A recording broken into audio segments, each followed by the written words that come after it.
बुधवार 1 अप्रैल को नासा ने फ्लोरिडा के कैनेडी स्पेस सेंटर से अपना सबसे शक्तिशाली रॉकेट आर्टेमिस 2 लॉन्च कर दिया है। ये कोई मामूली लॉन्च नहीं है। 1972 के बाद पहली बार इंसान फिर से चांद की दहलीज तक पहुंचने के लिए निकल चुका है। अब आप सोच रहे होंगे कि इस मिशन में खास क्या है, तो आपको बता दूं कि इस मिशन के जरिए 50 साल से भी ज़्यादा समय के बाद इंसान पृथ्वी की ऑर्बिट से बाहर निकल रहा है। इस सफ़र पर 4 अंतरिक्ष यात्री रवाना हुए हैं।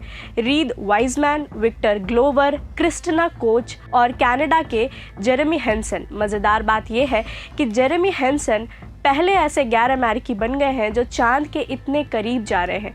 ये चारों अपने साथ कुछ यादें भी लेकर के जा रहे हैं। किसी के पास बाइबल है, किसी के पास परिवार का लॉकेट, तो किसी के पास अपनों के हाथ से लिखी मैसेजेस।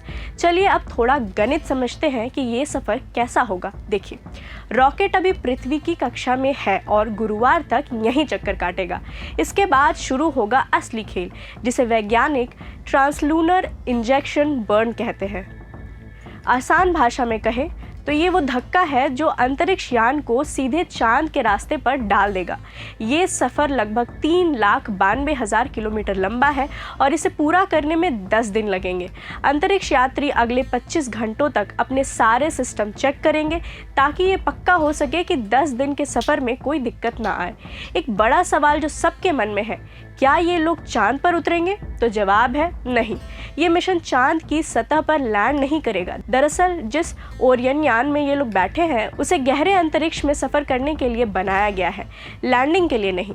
इसमें वे मशीनों में है जो इसे चांद तक उतार सके और फिर वापस उड़ा सके।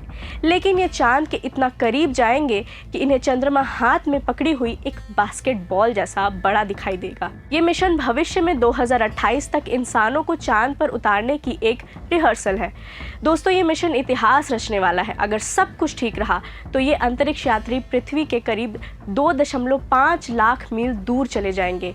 ये अब तक के इंसानी इतिहास में पृथ्वी के सबसे लंबी दूरी की यात्रा होगी।